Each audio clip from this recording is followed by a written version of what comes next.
Hi there, I'm Cy. Today I'm going to be reviewing these Novobit block wall chargers. This is a 3-pack, as you can see. And we're going to be doing a test with them to see how fast they can charge an old iPhone with a bad battery and how fast they can charge a new iPhone with a good battery. I'm going to be using an official USB-C to Lightning charger to test these charging blocks. And that being said, these are USB-C type charging blocks. Let's go ahead and open them up and get to the tests. Let's go ahead and get these opened up. And you can see, here's what they look like up close. And we'll go ahead and get to the test. We'll go ahead and plug into our official Apple USB-C Lightning charging cable and plug it into the wall.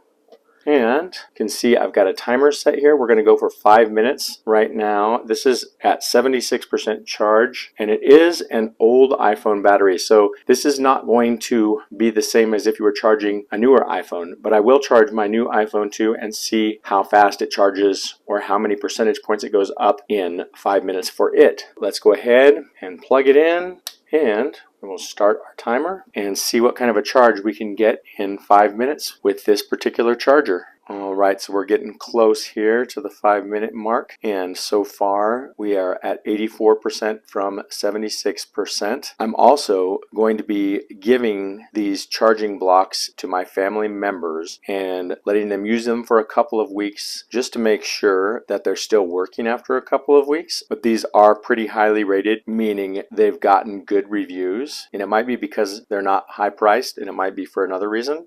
For example, that they work good. So it looks like we got up to 84% from 76%, so 8% of a charge with the block and with the official USB-C to Lightning iPhone charger. So these Novobit block wall chargers did pretty good in their tests. So comparing this to some other wall chargers I tested, it had 8% on the old iPhone, whereas two other chargers I tested had an 11% and 12%, so it wasn't quite as good. But of all of those chargers, this one was the least expensive, so I think the value is still there. But if you compare how this block wall charger did compared to the other two that I tested on the new iPhone with the good battery, they all charged 8% in 5 minutes. So I'd say that this charger did the job well. So I like that this Novobit charger, that it's a 3-pack and the cost wasn't much, and it was highly rated by a high number of users. But before we finish this review up, we're going to report back in a couple of weeks, because as I stated, I'm going to hand these out to my family members and let them use them how they wish and just make sure that they're all still working good 2 weeks from now. So I said I was going to wait at least 2 weeks of using this before I completed this video. My children, 3 of them, have been using these Novobit block wall chargers for about 5 weeks, and all 3 of them still work. And I'd say that's pretty good compared to some of the generic ones that you might just buy at a local store. We've had some of those before, and some of them are done working within a week or 2 of buying them. So happy to say this one's still working. So I hope you liked my Novobit block wall charger review for USB-C charging cords. If you did, please give me a thumbs up, subscribe to this channel, and share this video, and I will see you next time. Thank you so much for watching.